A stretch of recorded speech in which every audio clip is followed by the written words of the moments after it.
hipertensión, taquicardia, anuria, hipotensión, llenado capilar retardado, pulsos centrales débiles y pulsos periféricos no palpables. La paciente también presentó lesiones petequiales y purpúricas en el abdomen y las extremidades, tanto superiores como inferiores, e isquemia distal en los dedos, datos que reflejaron un proceso vasculítico. Los análisis paraclínicos dejaron ver una falla orgánica inminente, con compromiso renal y hepático, así como marcadas leucocitosis y trombocitopenia. Debido a los antecedentes del estado clínico de la paciente, se solicitó el diagnóstico de ricketsiosis. Este se llevó a cabo mediante inmunofluorescencia indirecta. Positiva. Uno, 128 para términos de ricketsia. De ricketsia.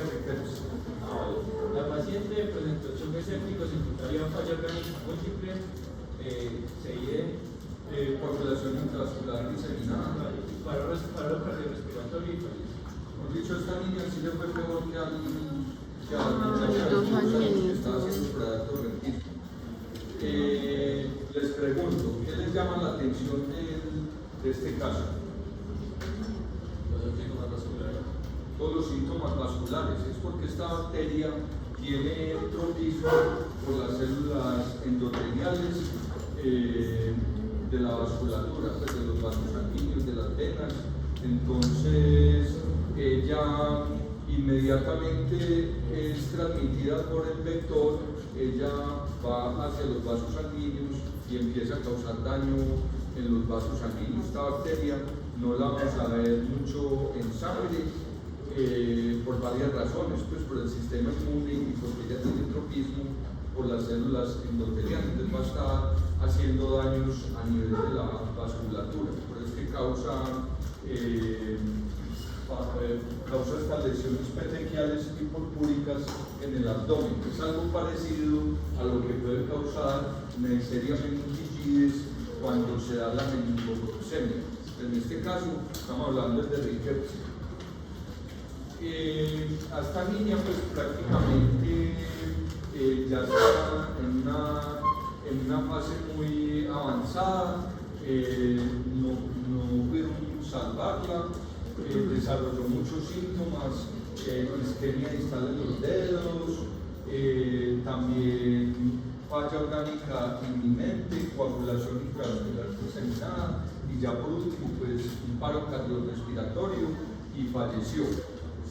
Esto fue un caso real de una niña que al parecer estuvo en el Meta y allá con el ganado contrajo una garrapata que al parecer le inoculó la ricketsia.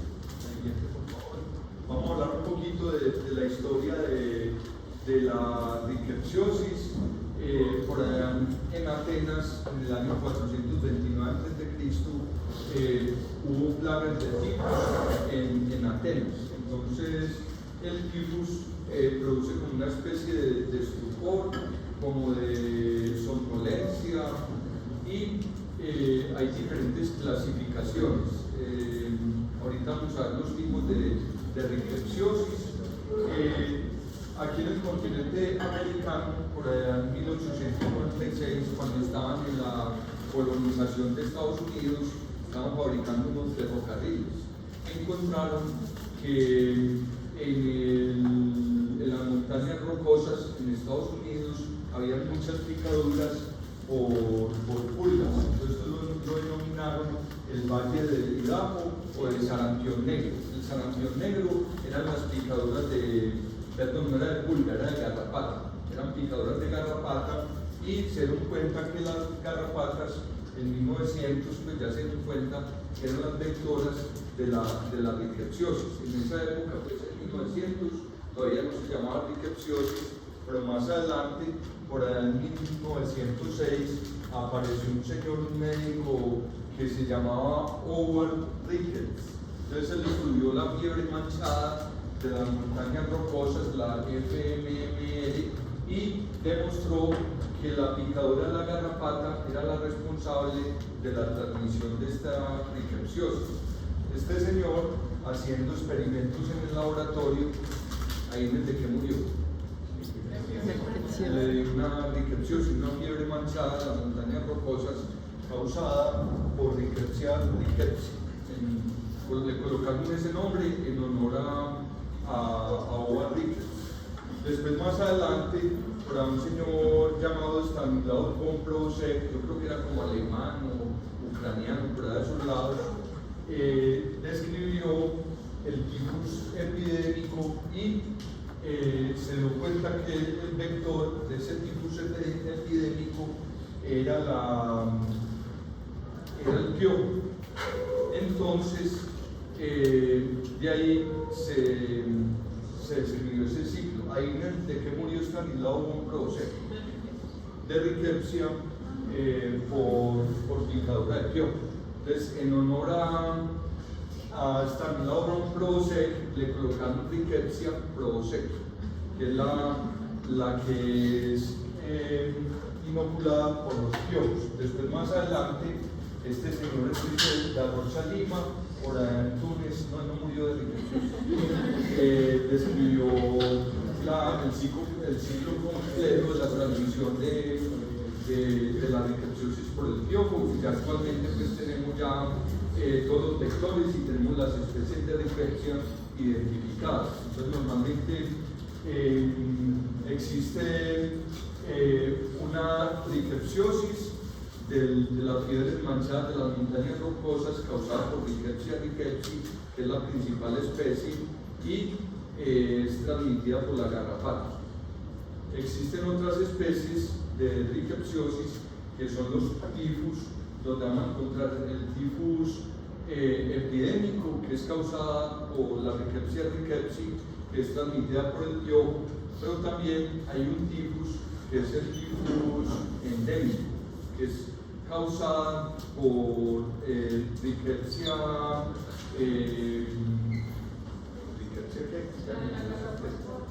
la Rickettsia, aquí está, Rickettsia typhi, y esa Rickettsia typhi es transmitida por la pulga, es por la pulga. Entonces básicamente hay tres tipos de rickettsiosis: la Rickettsia de las montañas rocosas, por Rickettsia rickettsii, por la garrapata. La Rickettsia tifus, que es, hay un tifus que es epidémico, que es muy, digámoslo así, muy de guerra, de hacinamiento, de personas hacinadas, que es la Rickettsia prošek y es transmitida por el piojo. El piojo se transmite de persona a persona, que las personas no se pueden bañar, viven en condiciones mejor dicho, desfavorables, y es específica del piojo y de los humanos. Y está la Rickettsia endémica, que esa sí es más común, que es transmitida por la pulga, y ahorita vamos a ver el ciclo de vida de esa Rickettsia. Está la Rickettsia typhi, que puedes... listo, gracias. En Colombia, el primer caso o el primer brote de Rickettsia rickettsii que se documentó fue por allá en 1934 a 1936. Este señor, el doctor Luis Patiño Camargo, él reportó este caso por allá en Tobías, creo que eso era Tobías, Boyacá o en Cundinamarca, no me queda muy claro, por ahí en un pueblito hubo este reporte donde hubo 62 muertes de 65 casos, o sea, una fatalidad muy alta, una fatalidad del 95%, un deceso de 12 niños, 5 adolescentes, 19, todos estos eran adultos y ya adultos mayores, 4, 5 y 1. En esa época pues no había diagnóstico, pero sí se describió pues como toda la parte clínica y la parte epidemiológica, entonces se dieron cuenta que había sido una rickettsiosis. Por acá vemos en Antioquia nuevamente la región de Urabá, o sea, mejor dicho, en Urabá tenemos de todo. Aquí hay alguien que sea de Urabá. Bueno, entonces, que no se vaya a enojar de pronto, pues porque estamos hablando que en Urabá hay muchas enfermedades. Bueno, entonces vemos, por ejemplo, en la región de Urabá, en Antioquia, encontramos en la región de las Changas, 14 casos, una fatalidad de 5. En el 2007 en Córdoba, se suele hacer en el departamento de Córdoba, 11 casos con una fatalidad de 6 casos, y en Altos de Mulato encontramos 4 casos de 14 casos reportados por infecciones. Con relación a la clasificación taxonómica, el género Rickettsia se divide en 4 grupos. El grupo tifus, donde vamos a encontrar el tifus epidémico, el tifus endémico, la fiebre manchada de las montañas rocosas, que es la que más distribución a nivel mundial tenemos, con la principal especie que es Rickettsia rickettsii, y encontramos estos 2 grupos, el transicional, que es más que todo en los gatos, y el grupo ancestral, que está asociado también a los que no causan ninguna enfermedad en los humanos. La siguiente, por favor. Aquí encontramos otra vez una filogenia, el grupo de la fiebre manchada de las montañas rocosas con las pulgas, que son los vectores, el grupo tifus con la fiebre manchada de las montañas rocosas con la garrapata, el grupo tifus con la pulga y el piojo. Encontramos el transicional, donde vamos a encontrar piojo y ácaro. Y este es un árbol donde vemos que aquí encontramos el ancestral, el grupo tifus, el transicional y el de la fiebre manchada de las montañas rocosas. En cuanto a la microbiología, encontramos que los reservorios pueden ser animales silvestres y artrópodos, o sea, están en animales silvestres, pues en animales de sangre caliente, y en insectos, en estos artrópodos como las garrapatas, los piojos, los ácaros y las pulgas. Encontramos que los humanos, pues nosotros somos huéspedes accidentales. ¿Qué quiere decir eso?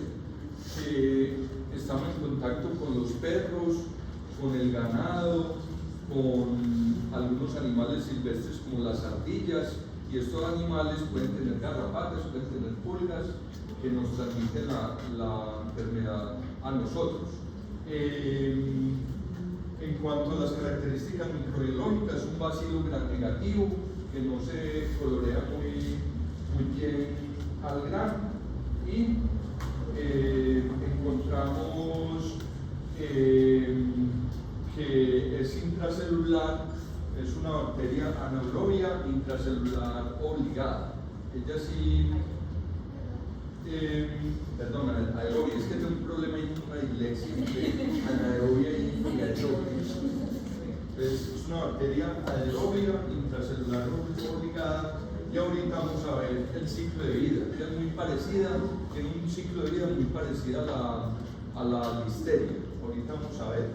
Ella no se tiñe bien al grano, entonces si ustedes hacen coloración de grano no van a ver la Rickettsia dentro de la célula. Se pueden utilizar otras coloraciones como la coloración de Ginza, la de Castañeda, la de Jiménez, la de Maquiavelo, pero la de grano no. La de grano no es recomendada para estos bacilos gram negativos. Ella tiene tropismo por las células endoteliales, y en las células endoteliales ya sabemos qué es lo que produce. Daña las células endoteliales, se multiplica dentro de las células endoteliales y causa extravasación de líquidos corporales, y por eso es que vamos a ver algunas petequias y algunas púrpuras en la piel de estos pacientes. Con relación al ciclo de vida, podemos hablar del ciclo de vida del grupo tifus y el grupo Rickettsia. Con relación al grupo tifus, aquí podemos ver que que el vector es la pulga. Normalmente las pulgas pueden estar picando, por ejemplo, el gato y la zarigüeya en el ciclo rural, y ellas ponen unos huevos, los huevos se vuelven larvas, pupas, y en el momento en que oviposita la pulga, en ese momento está infectando los huevos con la rickettsia. Entonces hay una transmisión que se llama transovarial. La transmisión transovarial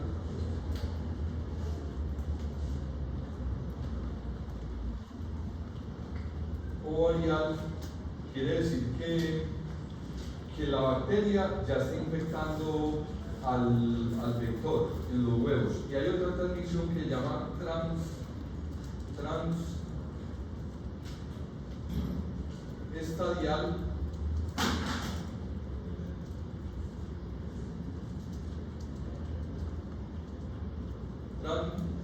transestadial, donde encontramos que en los diferentes estadios, huevo, pupa, larva, adulto, va a estar la rickettsia infectando al vector. Los vectores pues, no son afectados por la bacteria, simplemente es como un comensal, es una flora corporal, pero no afecta a las pulgas, ni a las garrapatas, ni a los ácaros. Pero al único que se afecta es al piojo. El piojo, cuando es infectado por Rickettsia prowazekii, el piojo se muere por la presencia de la Rickettsia prowazekii.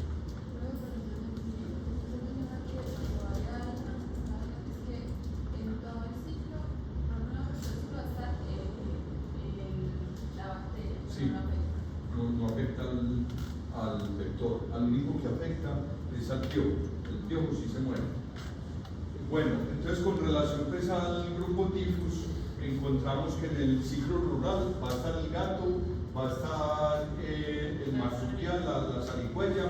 En el ciclo urbano vamos a encontrar podemos encontrar el tifus epidémico, y podemos encontrar la presencia de los piojos vehículos humanos corpóreos, pican a la persona, viven en la ropa, viven en el cabello y se mueren. Cuando pican a la persona, se mueren. Entonces, el hecho de que la persona, por ejemplo, no se bañe y no se cambie la ropa es un factor de riesgo. Pero una persona pues, que vive en una guerra o en un desastre natural no va a estar bañándose o los habitantes de calle, pero eso tiene que ser un grupo de personas para que puedan transmitir la enfermedad. Y pasa lo mismo, hay un ciclo transestadial, transovarial, pero el piojo sí se muere y hasta ahí llega la transmisión. Con relación al ciclo urbano, está la rata, y para el grupo de las fiebres manchadas vamos a encontrar el ciclo rural, donde va a estar el perro, el marsupial, y en el ciclo vamos a encontrar también la garrapata. ¿Tienes alguna duda?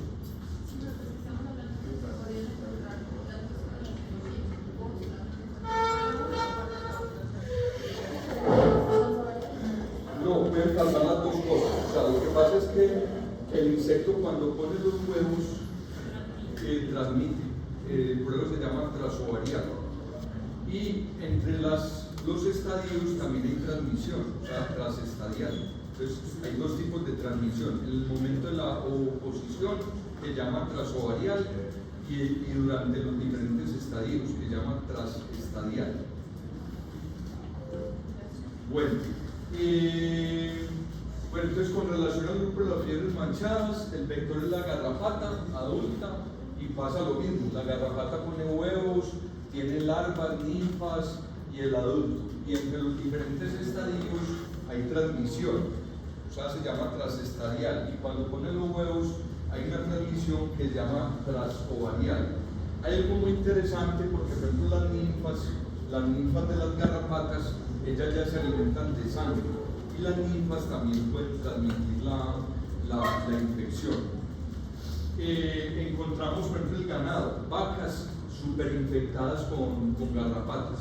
Entonces vemos las personas que vivan en zonas ganaderas y que no fumiguen las vacas, que no las laven. No, sí, es que las fumigan. Y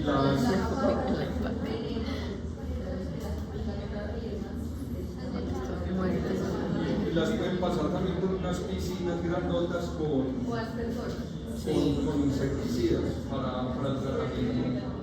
Entonces, por ejemplo, hay regiones muy pobres de Colombia, pues vamos al caso de Urabá, donde el ganado no lo tratan, no le echan ni ivermectina ni nada de esas cosas, y hay infestación de ganado, y las garrapatas también pueden estar en la zona silvestre. Entonces, ¿qué pasa? Las personas se pueden contagiar muy fácil con garrapata. La siguiente, por favor. Bueno, aquí vemos el grupo tifus, donde encontramos el tifus epidémico, que es por piojo, el endémico, que es murino o Rickettsia tifli, y en el caso del grupo de las fiebres manchadas, esta es la principal, la garrapata, y es por Rickettsia rickettsii. La siguiente, por favor. Con relación al ciclo de vida, después de que la garrapata o el piojo o la pulga o el ácaro pica a la persona, la bacteria rápidamente se internaliza en el tejido epitelial. Entonces vemos acá como la bacteria se adhiere a las células epiteliales por un receptor que se llama receptor Ku70, y estas proteínas de la bacteria pueden ser utilizadas para adherirse al receptor. Las proteínas OMP, el beta-péptido, la proteína ADRI1, hay una fagocitosis, se forma un fagosoma, después la proteína expresa estas fosfolipasas, la PLD, la patatina-like protein, y estas otras dos fosfolipasas, y escapa el fagolisosoma. Es algo muy parecido a lo que pasa con Rickettsia, con Listeria, ¿sí? ¿Y qué pasa? Más adelante hay producción de estas proteínas, de la RIC, de la ISA, de la ACTA y de la VIN. Estas proteínas activan un mecanismo de señalización, activan una proteína que se llama ARP23, que es la encargada de la nucleación de la actina.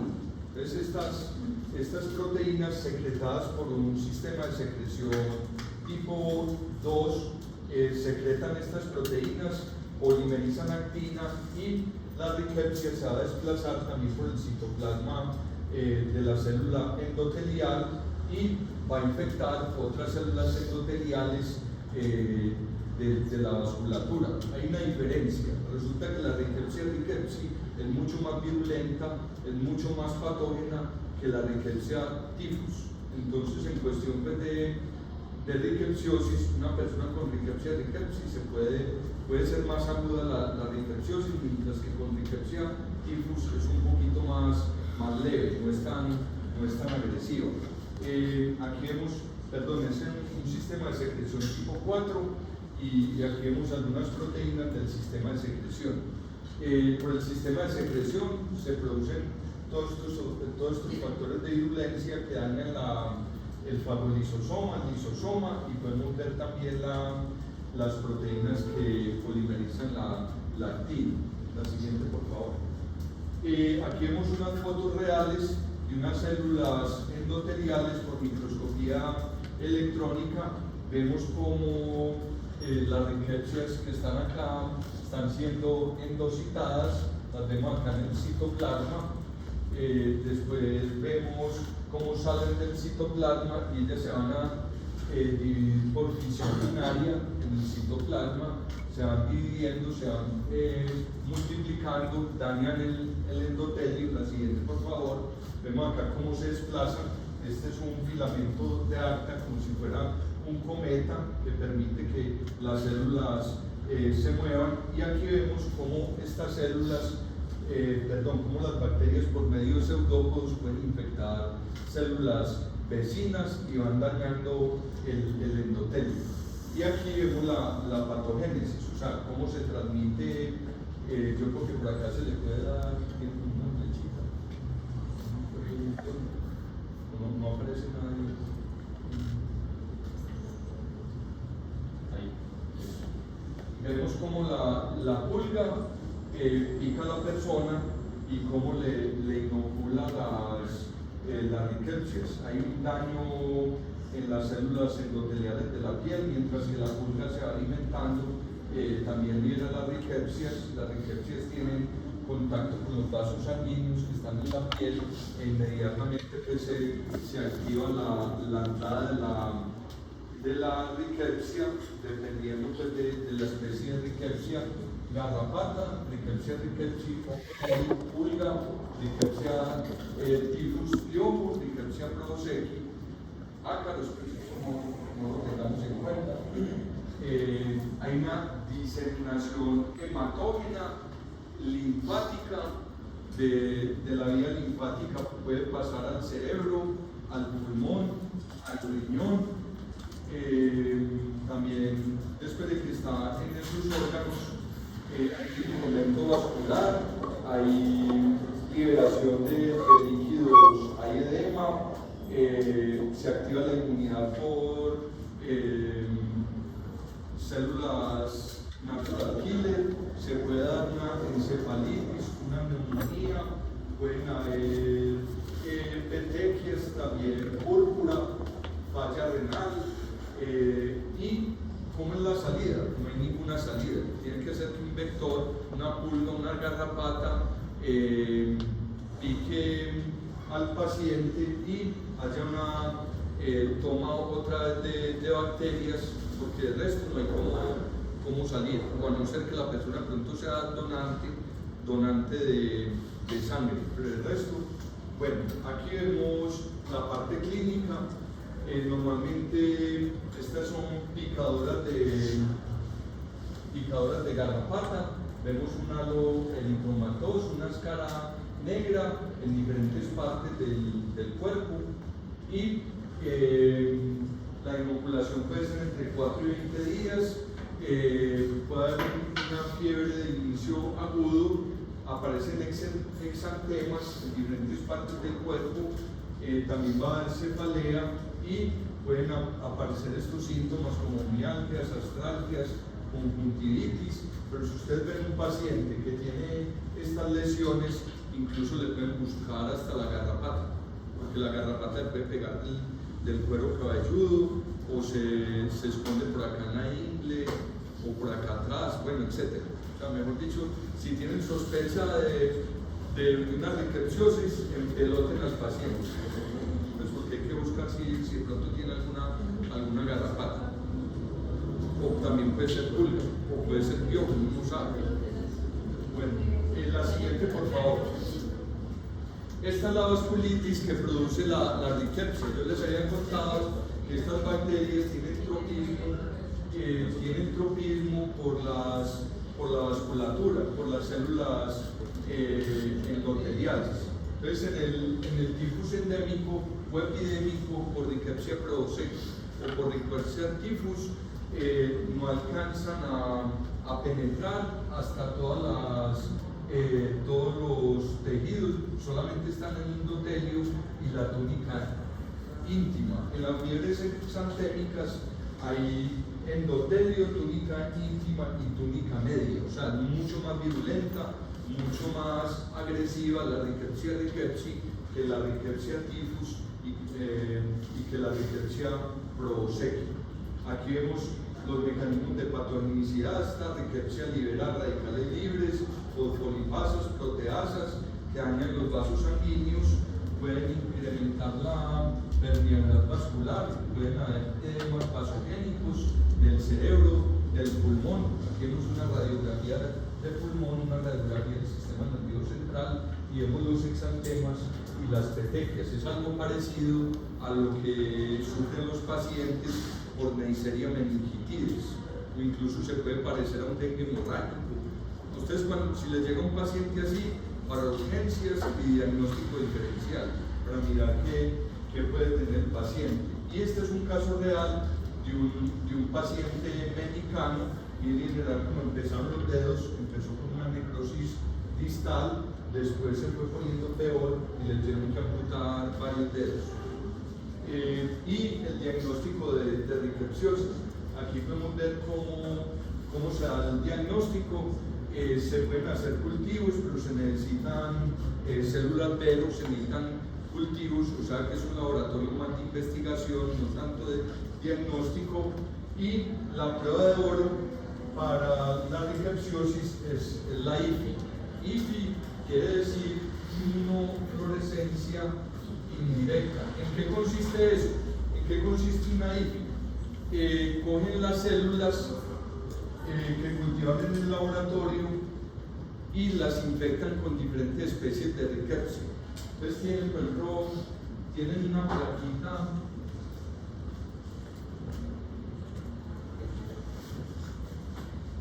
plaquita de células vero. Acá tienen varias plaquitas. Entonces, una de estas va a estar infectada con rickettsia.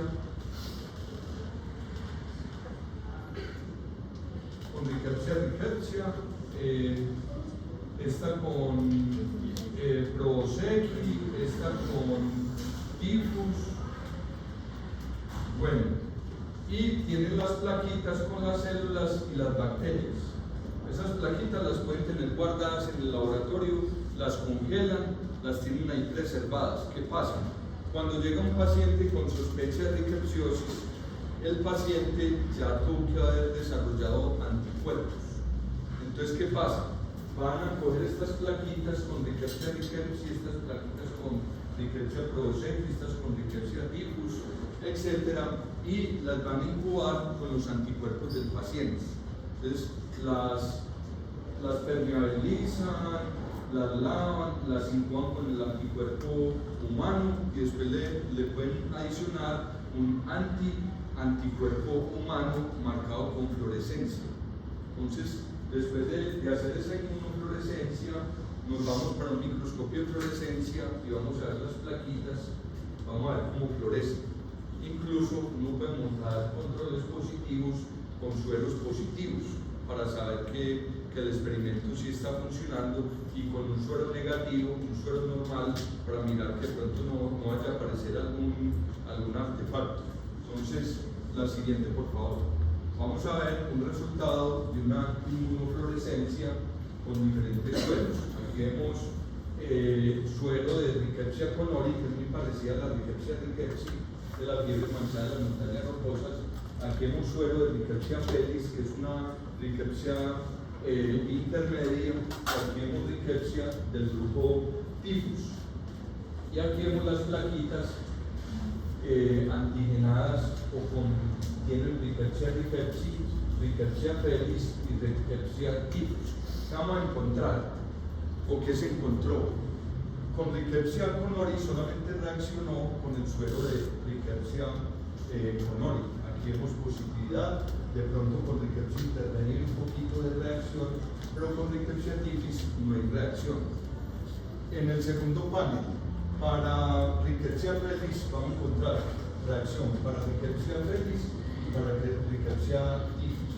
Y en el suero de tifi lo mismo, reacción con Rickettsia felis y Rickettsia tifus. De esa manera se puede hacer diagnóstico de la Rickettsia que está causando infección. También se puede hacer diagnóstico molecular,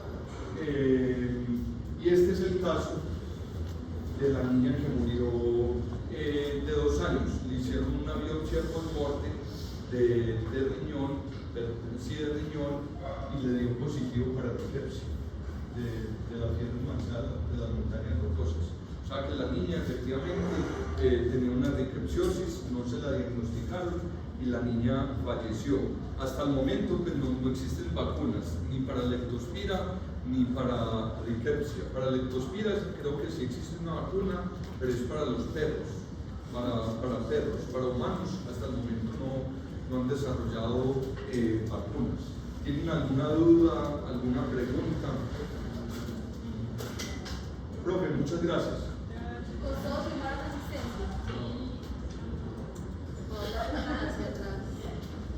Hasta que les termine muy bien. Los que hacen falta por atrás hay unos compañeros.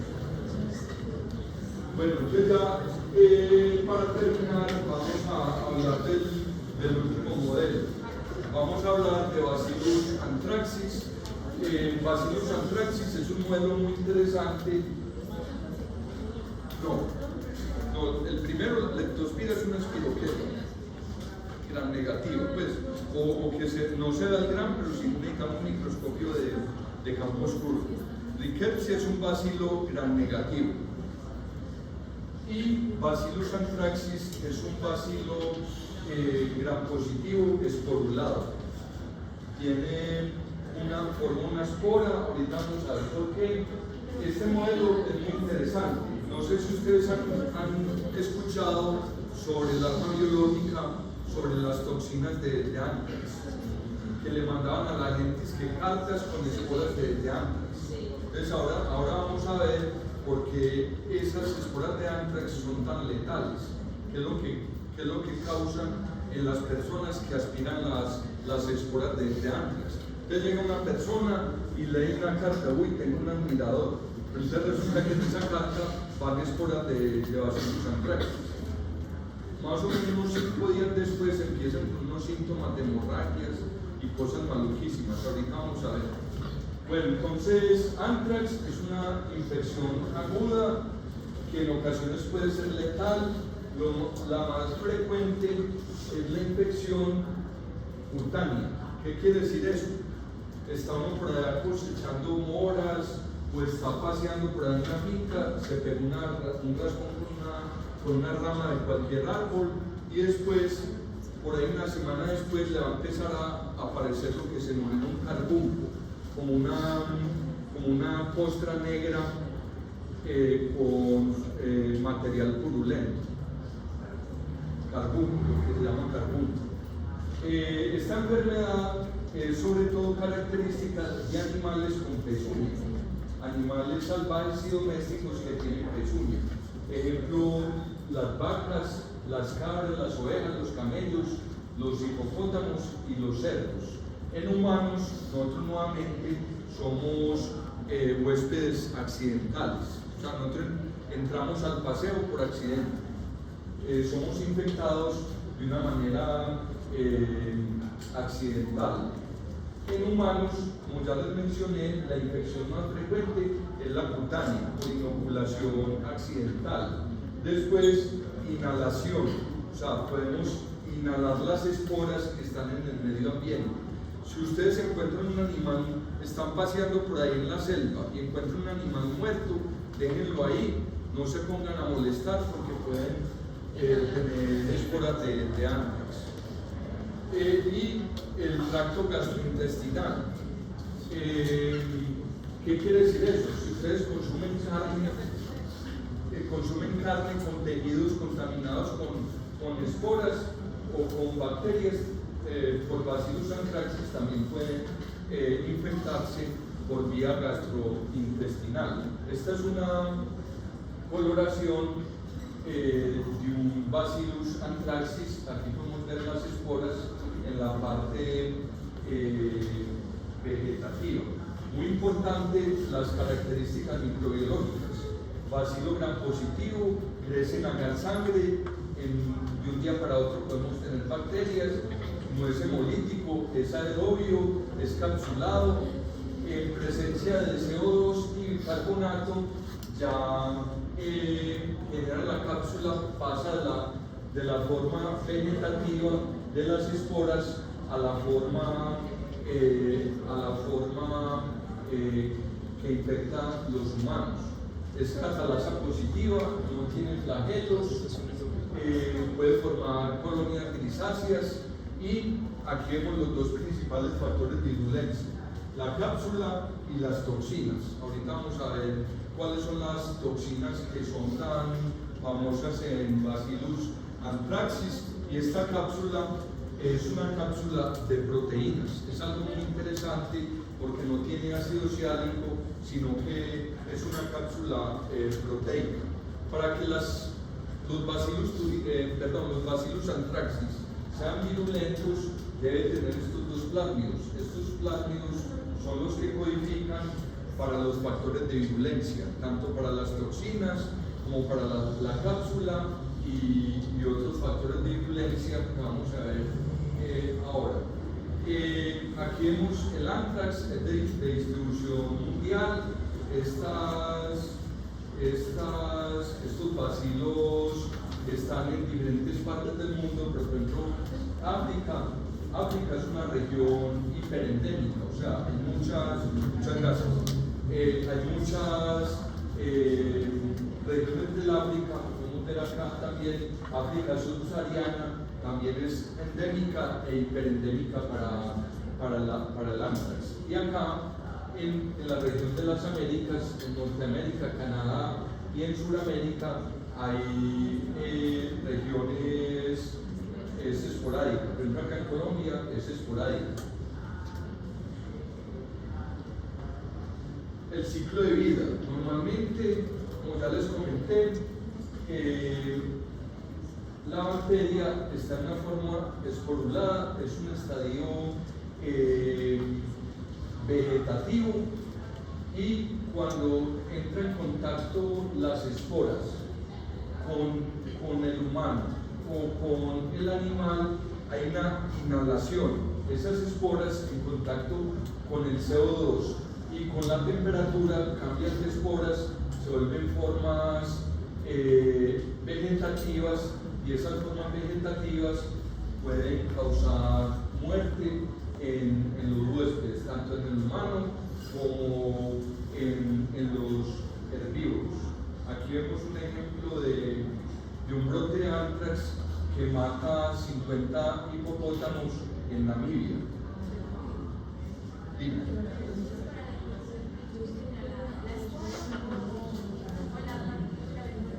Muy buena pregunta. ¿Cómo es que te llamas?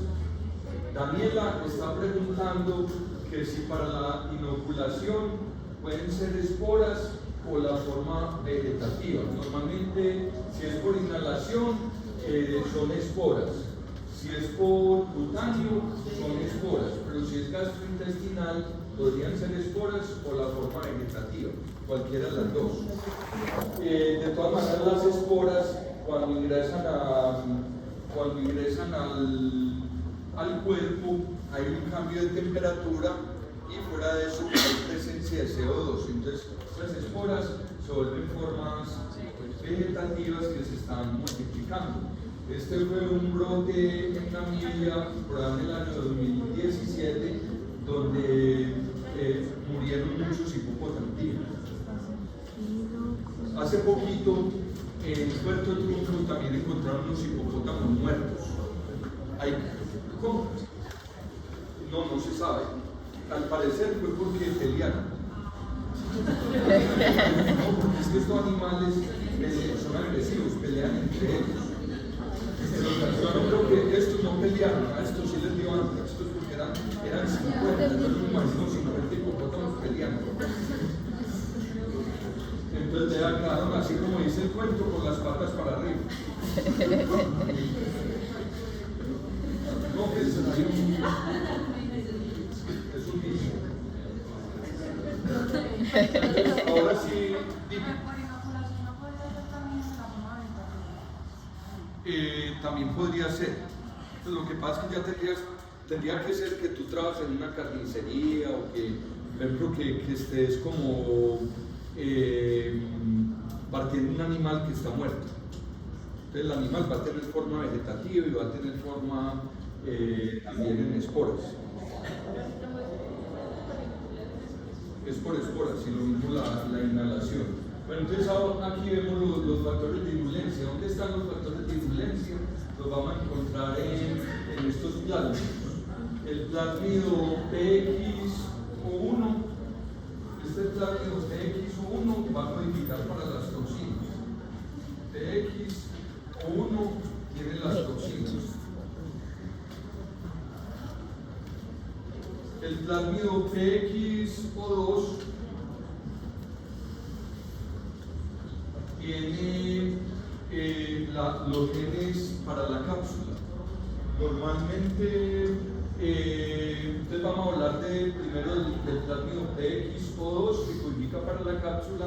La cápsula está hecha por ácido glutámico, que son proteínas, o sea, la cápsula es completamente proteica. Sí, por favor, que siga. ¿Cuáles son las funciones de la cápsula?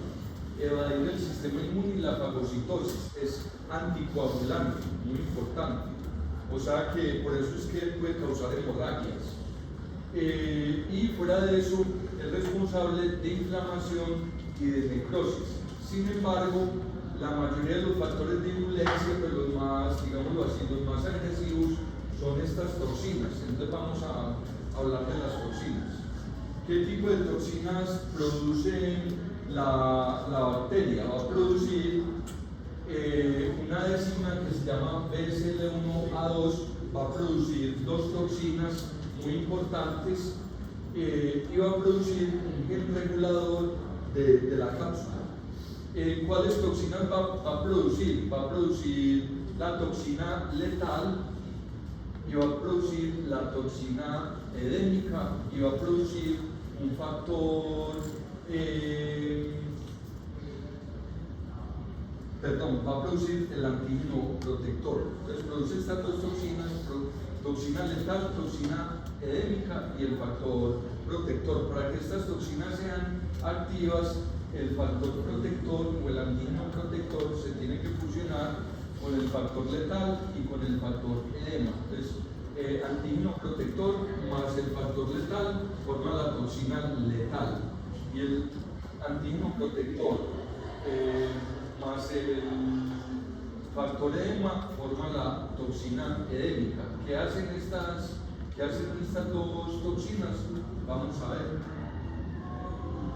La toxina edémica, como su nombre lo indica,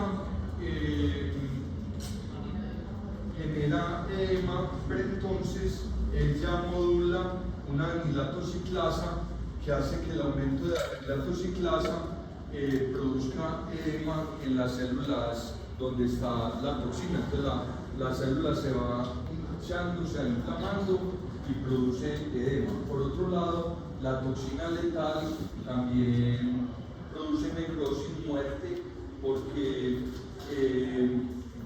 esta toxina es una metaloproteasa de tipo zinc que activa la vía manquinasa, entonces produce necrosis en las células, estimula la liberación del factor de necrosis tumoral, interleuquina 1B, y produce muerte pues, por necrosis en las células. ¿Cómo ingresan estas toxinas a la célula? Vamos a ver. Aquí vemos el Bacillus anthracis produciendo estas tres proteínas, el factor letal, el factor edema y el antígeno protector. El antígeno protector, cuando llega a la superficie de la célula, forma como una especie de preporo. Se une con una proteína que se llama receptor de purina. El receptor de purina parte el antígeno protector y forma como una especie de preporo con estos receptores de purina. El preporo es como un receptor para que llegue el factor edema y el factor letal. Ellos se pegan a ese preporo de antígeno protector y tanto el factor edema como el factor letal son endocitados. Una vez son endocitados, disminuye el pH de ese endosoma y tanto el factor letal como el factor edema son liberados al citoplasma de la célula. Cuando están en el citoplasma de la célula, el factor edema, por producción de AMP cíclico, va a producir inflamación que va a producir edema. Por otro lado, el factor letal va a ser una metaloproteasa que cliva la vía de las manquinasas y produce necrosis, hipoxia y muerte celular. Ese es como el mecanismo de acción de estas dos toxinas. ¿Tienen alguna duda, alguna pregunta? Entonces, muy importante, estos dos antígenos, el antígeno XO que codifica para la cápsula, el antígeno PXO1 que codifica para las toxinas y para los promotores de la cápsula.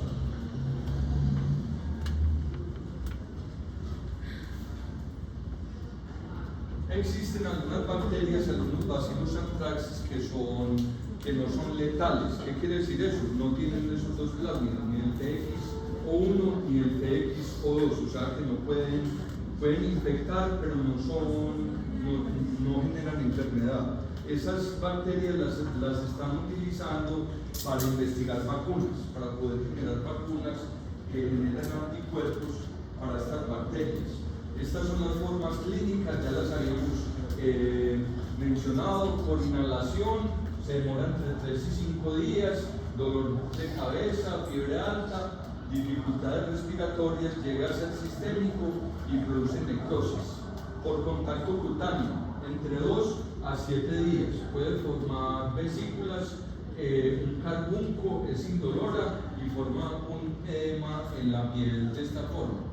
Y ya por ingestión es variable, puede producir faringitis, pues por infección al tracto respiratorio, disfagia, edema, fiebre, ascitis, y en general se combinan estos dos efectos, la toxemia, o sea la infección en sangre, y la bacteremia, infección en sangre, y la liberación de toxinas. Existen anticuerpos que pueden bloquear estas toxinas y pueden utilizar tratamiento antibiótico para manejar la bacteremia, pero tiene que ser a tiempo.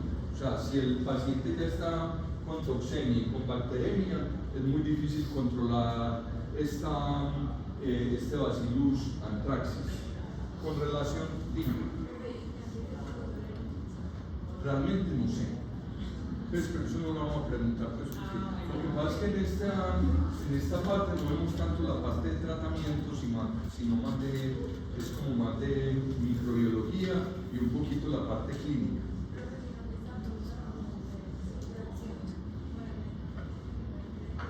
Claro, habría que mirar, es un bacilo gram positivo, esporulado, tiene cápsula, entonces hay que mirar más o menos qué antibiótico podrían utilizar. Y desde el punto de vista microbiológico, por ejemplo, si ustedes sospechan de que el paciente tiene un carbunco, le pueden mandar una coloración de Gram, un raspadito. ¿Cómo? No. Le pueden mandar un raspadito, una coloración de Gram o el cultivo celular. Este se demora 24 horas y les va a dar rápidamente. Pueden hacer la coloración de Gram o las pruebas moleculares.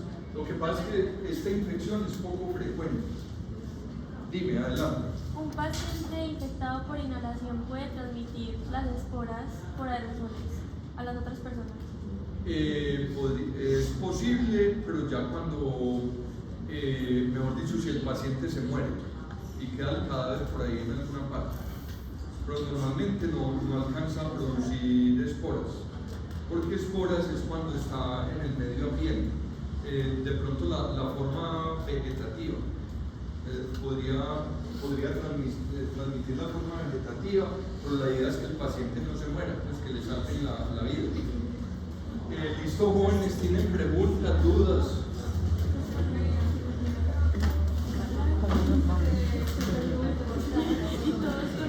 Es una zoonosis.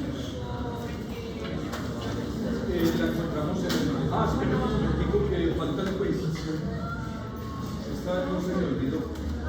El viernes tenía los quizzes del sistema nervioso y se me olvidó hacerles el... No puede ser. Pensé que era broma. Esto es real.